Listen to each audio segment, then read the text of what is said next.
we are happy with this result. Quite obvious. It will give us even more belief, but we also have to see under our eyes that we have to work good. We have to invest a lot.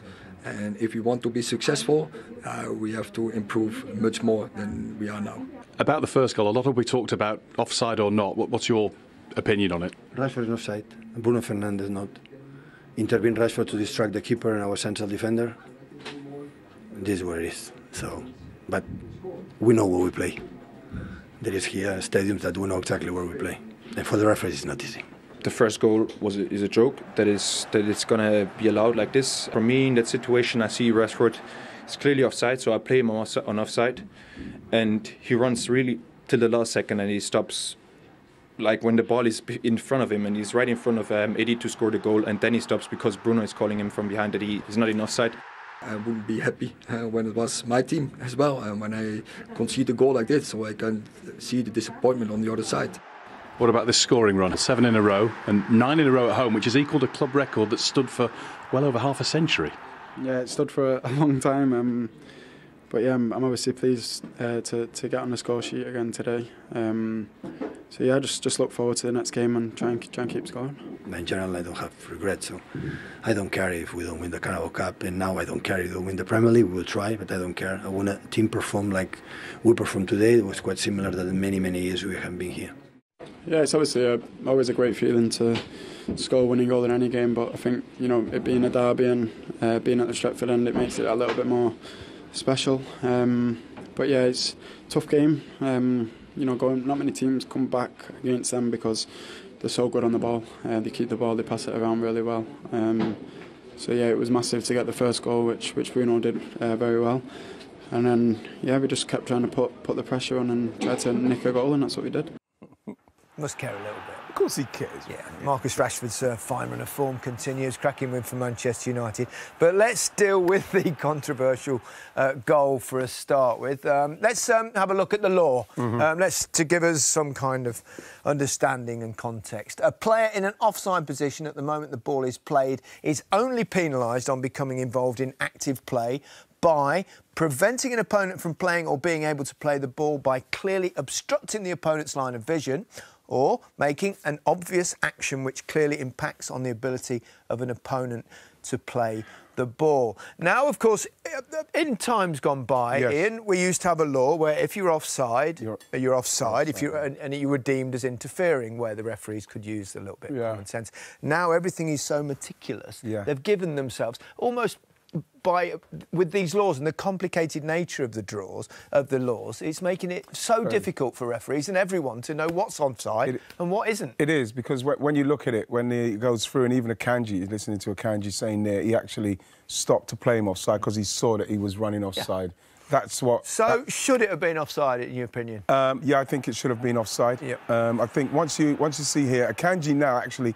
he stops because he could see Marcus Rashford running offside, and so he stops. Now, the thing is, Marcus Rashford doesn't touch the ball.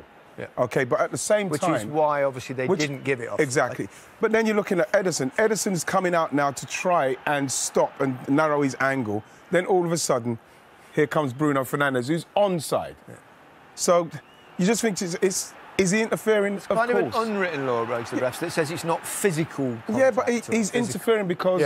Firstly, Akanji's tried to play him offside, and Ederson is going to try and save the stop, so he's interfering. So the referee did eventually flag, and so the referee's assistant did eventually flag. The referee goes over to him, they have a conversation. But Ederson thinks Rashford's going to shoot. Exactly. Now all of a sudden Bruno's come out of nowhere. But I can't understand why the assistant referee is flagged there, because, like I said, Rashford hasn't touched it. Bruno's come in and touched it, but Rashford has taken all of everybody's attention. It's a shocking decision. Let's be honest. But it's an understandable decision because of the nature of the way the laws are now written. They're so complicated. The nature of it. Me as a defender, if someone's there, you're playing up front, you run offside. I'm constantly adjusting my position towards where you're going to be. So I'm not worrying about anything behind me. I'm worrying about you. If you're offside... Yeah, we're not bothered about it. We're not bothered. You're thinking, well, you're not doing your job. You're trying to keep a high line, which is an art in defending, so now they're stopping you from doing the defending. I can't understand how you can possibly say that Rashford was not interfering. Yeah, of course it was interfering. With the play in whatever kind. Leaving that aside, great win for Manchester United, and Ten Hag's tactical plan worked, didn't it? Yeah, I thought Man United were absolutely brilliant. You see them in a 4-2-3-1 formation here, and so many times in the past we've talked not knowing their jobs. They knew exactly what they were doing today. Look at Haaland coming all the way to the halfway line to receive the ball. They blocked all the space in between the lines in the middle of the pitch, and everyone knew exactly what they were to do. When Casemiro drops into a back five to stop the space from going in behind, and this is a Man United who now are organised, they're passionate, they have structure, they have balance. Fred comes into the team, knows exactly what he needs to do, whether it's going on Bernardo Silva or going on Kevin De Bruyne, and I just thought it was an excellent defensive performance from them. Everyone look 5 yards, everyone knows what they're supposed to be doing. Man City, we know they like to circulate the ball and recycle it, but at times Man City didn't know how to break them down, and that's because of the organisation of this Man United team. And then when they had to press, don't win. Fernandes of the past has been accused of being selfish, going to press by himself, but now it's a trigger point. When one goes, the other one goes. Man City go all the way back, again, left towards the keeper, again, backing him up, defence there. Man City actually could get out here and they make a good pass, but then back in position, Kyle Walker tries a pass, and then Man United get the ball back. And we've talked about Man United, and everyone's quick to give them stick when they're doing well. Yeah. We have to give them praise today because I thought they was outstanding. They're not tactically. I suppose when City did get control of the ball, they also struggled to find Haaland at top. Well, they did. It's almost as if they don't know what his strengths are, because he wants to attack the back, he wants to go long, and I think that look at the space on the ball he's got. I think he can put that ball in there because that's not what. They don't want that. Shaw doesn't want that. Varane doesn't want that. And he threatens the back. Again, they gave the ball away there. But then you looked at Haaland in this instance. I think, look at the amount of space he's got on the ball and look at the space that he's running into. Now, if they're not going to be passing it through because they're passing it around, then you're not going to get the best out of this guy. And look how many goals he's scored already. That is his strength, what he does there. I think, again, look, he's off. He's committed a defender. He's in that space, and they failed to pass it in there again. And I'm thinking that they're missing a massive trick. Look, Kevin De Bruyne could play it into him again there because he's made a run, and he could still get it. He doesn't get it, and this was happening all day. People are talking about not having many touches. He doesn't need many touches if you play him the ball when he's running in that direction. Look, watch him here. Look at the space he's got on the ball here. Yep. That is perfect for him. Didn't happen. Didn't get the ball. Didn't go for it. It's a poor ball to him. It's a very frustrating day for him, and they're going to have to start using him like that in games like this. Fewer shots on target any game this season in the league. So there you go. Manchester is red in a huge derby. And how significant was the win for Manchester United today? Huge win, especially after losing the first one 6-3. I thought they played really well. I thought they looked defensively really solid. Manchester City dominated the ball, but they only had one shot on target. And I thought they looked a little bit flat. But credit Manchester United. You know, I thought Erik ten Hag set up the team incredibly well. Fred came into the side. Bruno played a little bit wider, had an extra body in there. And in a way, it worked. Even though they didn't have much of the ball, Manchester United, they were the more dangerous team, especially in the first half. And they won the game deservedly. And they go within a point of Manchester City. I mean, at the start of the season, no one would have predicted this. No, they're playing really well, and deservedly so. I mean, you look at their run leading up until this point. I guess a lot of people would have said they've not really played anyone of note, not of note, but anyone in and around them. But to go and beat Manchester City after the reverse fixture, because I'm sure a lot of people would have said Manchester City will win this game. But as Owen said there, I thought Manchester United played really well. Defensively, didn't give up any chances and reacted really well to going a goal down. I know there's a bit of controversy around the first one, but they didn't just go 1-0 down and then just go, that's it, would get beat 2-3-4. Which they might have done in the past. Exactly. They stayed in the game, they worked hard, they got their opportunities, and to be fair, at the end, they deservedly won the game. Well, let's talk about that controversial moment, because it's been spoken about a lot since the game. So, Bruno Fernandes' equaliser. Owen, should it have stood? Well, I mean, I think Marcus Rashford's offside. Akanji steps up because, you know, he's playing him offside. He knows that he's in an offside position. Bruno Fernandes, when you gesture that much, he's basically trying to make a point. But look at Akanji there. He steps up, he allows Marcus Rashford to go offside. You know, so I think that affects, obviously, Akanji, that affects Ederson. The refs are going to say they have a rule, and because the defenders, he doesn't impact the players. But I feel like he does impact the outcome of it. I mean, it's favourable for United, but I still think, looking at it, Benty, it looks offside to me. Yeah, for me, it's 100% offside. I mean, for me, it's about interfering with play. And Marcus Rashford is quite clearly interfering with the ball. If you look at where the ball is in front of Marcus Rashford, it's almost like he's dribbling with it. It's about a yard away from his body. And I think Akanji, if Marcus Rashford stops and Akanji would see Bruno Fernandes coming, he reacts differently. He'll probably put a sprint on and get there before Bruno. But the fact that he thinks he's done his job, right, I've played him offside, and then they allow it to continue, and then Fernandes scores, for me, he's interfered with play, he's affected the goalkeeper, he's affected the defenders, so it shouldn't have stood. Because Marcus actually looks like he's going to go towards the ball, doesn't he? He does, yeah. Normally, you know, they'd say if you make an attempt at the ball, it looks like he attempts it and then he ends up leaving it when he sees Bruno. Well, so both of you, Owen and Darren, they both think that that he is impacting the defender and the goalkeeper. So there's only one man to talk to in this moment, and that's the former Premier League referee, Dermot Gallagher. Hi, Derm. Hi, Sima. I'm sure you've had a very busy afternoon with this question being asked to you many, many times. But what do you think? Should the goal have stood? I think if the flag had gone up and the referee had whistled, I don't think we'd been arguing too much about it. What happens then, it pans out that Darren flags offside because Rashford's in an offside position. The ball goes in the net, so the game's dead. Stewart goes across to Darren, asks him.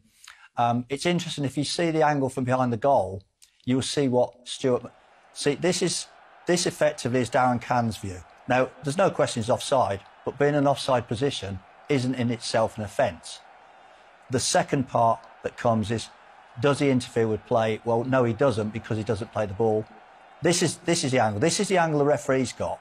And he decides it's all about, does he impact? Now, he's looking at that and he sees where Akanji is. I get what the two guys are saying about Akanji's run. This is what Stewart sees. He thinks Akanji's not in play. Walker's not going to get to Fernandes. The thing is, does he impact on the goalkeeper? If you go back slightly, you'll see that Rashford actually starts his run towards the right-hand post. If you see when the ball's played now, it's very interesting what Rashford does, because he's actually going to his right. So that's where his run goes. And now he changes direction. So you say, does he go towards the ball? Does he impact on the goalkeeper? Because the goalkeeper sees the change there. Now, the referee decides he's so far away from the goalkeeper that I think he makes the decision. He doesn't impact on Akanji because I don't think he believes he can get to it. He obviously doesn't impact on Walker because Fernandes is ahead of him. So it's all, does he impact on the goalkeeper? Now, you'd say, is he going to take a shot? Fernandes comes and takes a shot. What happens then is Stewart decides he doesn't impact on Akanji or the goalkeeper, so he allows the goal.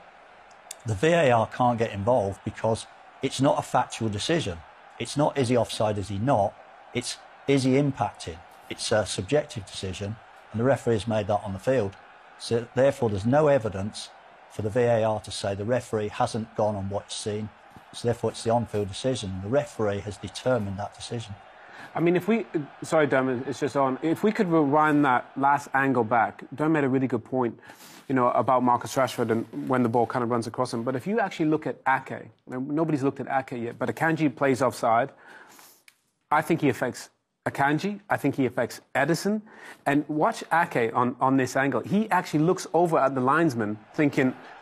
Watch, as this ball... Look, keep an eye on Ake there. The ball's just gone past him. He puts his hand up offside, and then he looks at the linesman. So, effectively, he's affected Akanji. He's affected Ake, who's one of the other defenders. And I think he affects Ederson. Is he going to shoot? Is he not? So, I can understand why the refs gave it based on the letter, the rule of the law. I just think if you're a player out there, everyone's got their hands up, everybody's looking at the linesman. goal, everybody thinks it's offside. And so it's confusing because the rules are always changing. And I think it makes it even hard on the refs to when they make a decision, can they get it right? Puts a lot of pressure on everyone. And it actually also brings in the whole conversation about the clear and obvious error. You said, Dermot, that obviously VAR wouldn't get involved because it wasn't an obvious error. But then isn't the whole point that we want to get to the right decision? And if they had looked at it a few times, perhaps they might have come to another decision because they might have taken into account what Owen's just said. The problem is, Seema, that it isn't a factual decision. It's a subjective decision because the referee has made that. It's not... Normally, they don't have to go to the screen for offside because the VAR decides, yes, he's offside or no, he's onside, and the game restarts. But because this is a decision made by the referee on does he impact, because he doesn't play the ball, so it's all about does he impact. Does he impact on Akanji? And as I showed, that angle it shows, the referee looking, he'll think, no, I don't think he'd ever consider Aki because he's too far away anyhow. Does he impact on the goalkeeper? Well, he does change his run, he goes very close to the ball. But I think on what Stewart sees and what the decision makes, the VAR has no right to intervene. What do you think you would have done, Derm? I actually think it's easier to give the offside, and I think if you give the offside, I don't think a lot of people will be arguing. It goes in the net, there'll be a debate, but there won't be the same debate we're having now. Yeah, that's a good point. Yeah, that is a good point. Well, thank you, Derm. Always appreciate your input. And we're going to continue analysing exactly what happened in the derby because there was no controversy over the second Manchester United goal, was there? No, there wasn't. They played really well again. Bruno Fernandes involved with really... This passing from Bruno Fernandes, fantastic. That set away Garnacho. But if you look at Rashford's movement here as well, he actually wants the first one, and that's how he ends up. He points to where he wants it, doesn't get the ball, but he just... Because he tries to get that first bit of movement, that's how he finds himself in that position. And it is a really good finish because Garnacho here works really well. But if you watch Rashford in this position, listen, he makes the movement and he points to where he wants the ball, but the ball doesn't come. So he's pointing it there, doesn't get it, and that's how he finds himself in that position, Owen, to tap the ball in the empty net.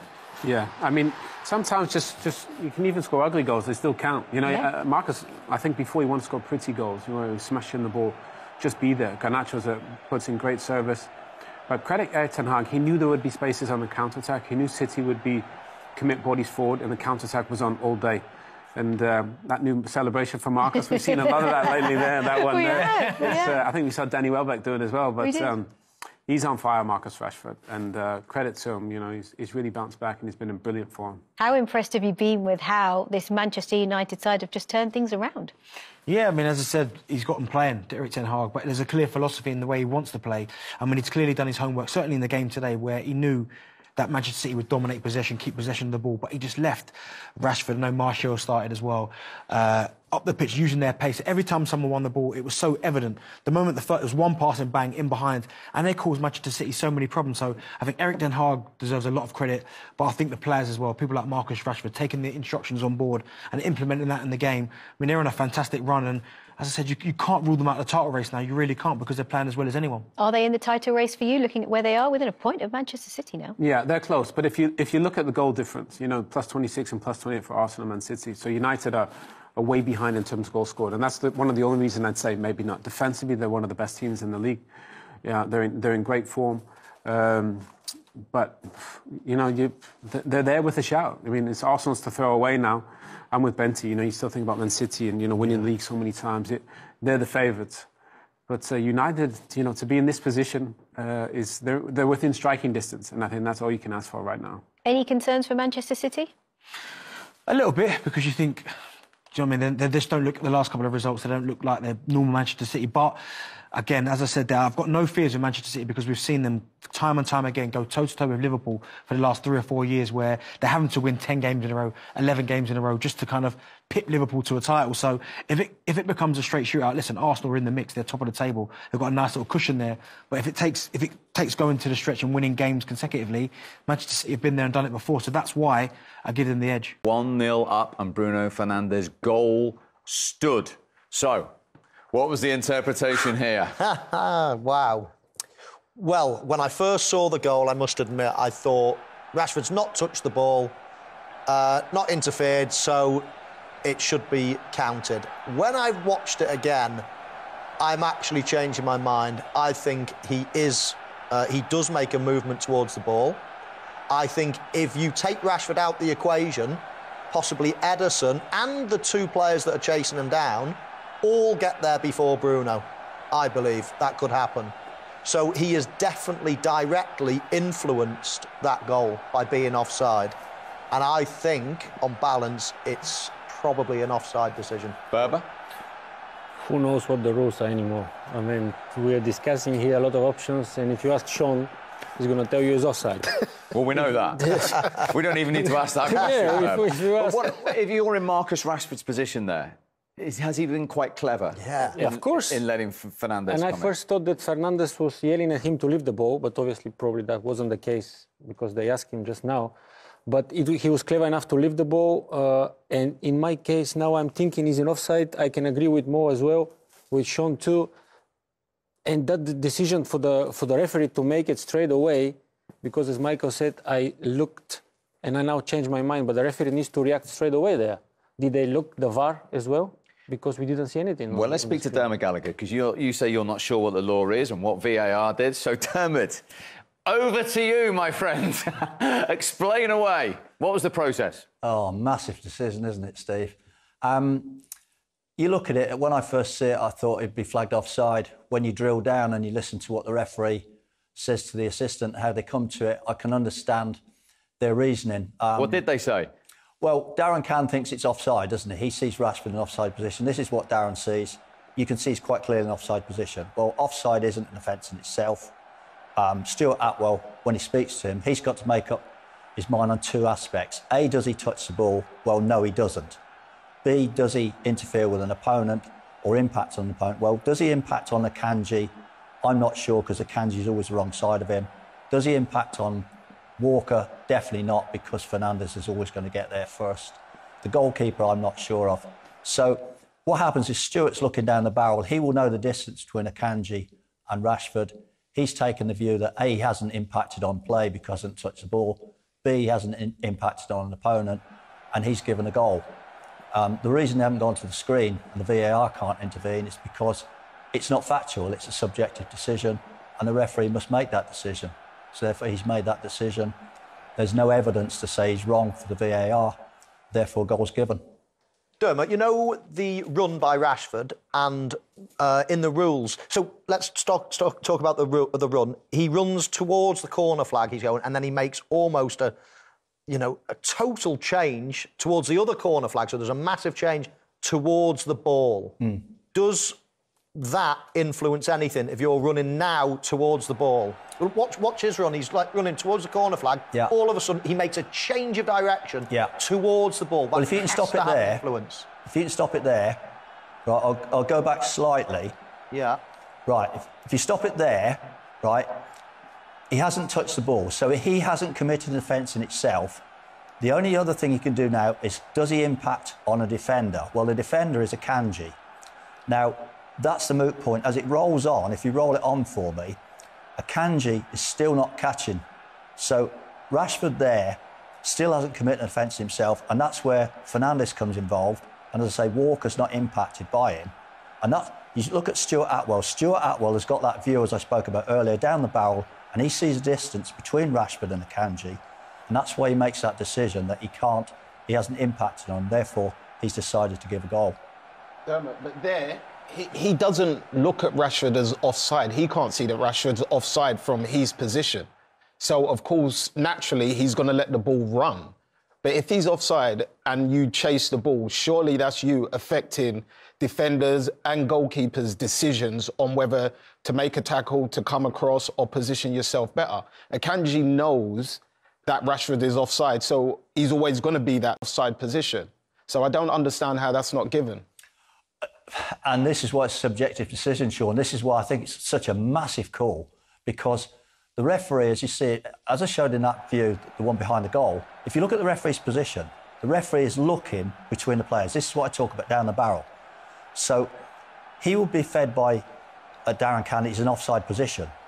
And he will then have to make a judgment of where Akanji is, where the ball is, and where Rashford is. And that's ultimately where this decision has arisen from. Because the difference is, can Akanji play that ball? Has Akanji been blocked off by Rashford? Has Rashford impacted on him? And Stuart alone has made that decision. And as I say, the referee's made that decision on the field. The VAR can't go against him because it's a subjective decision, as I said, as opposed to a factual one. And that's why it has to default back to Stuart's decision. Dermot, thank you very much indeed. No doubt we will speak to you later on as well. I can tell you, Baby, you're totally clear on that. What you are clear on is Marcus Rashford's talent, his form, and his ability at the moment to just be in the right place at the right time. Yeah, he was, again, 9 games in a row. Yes. At home, scoring goals. And that pass from Bruno Fernandes, to me, is the key in that attack, because he see Garnacho running, give him the ball. A bit of luck because the ball is bounced back to him. But then a great cross, Marcus in the right place to score that winning goal. And again, look at that great pass. I mean, for me, this is the key here. Garnacho is still producing goods every time he plays. And here, you can say mistake from Akanji, because maybe he was too tired running back, chasing, and he wasn't aware of, but he should be aware, but in this case, he wasn't. Again, he's probably thinking he's offside, isn't he? Probably. And that's the thing. And he is in an offside position, but the ball actually gets pulled back when we see it from the side. So everything that could go wrong for Manchester City went wrong, of course, and you have to say that the offside goal from Bruno Fernandes was the turning point of the game, no question.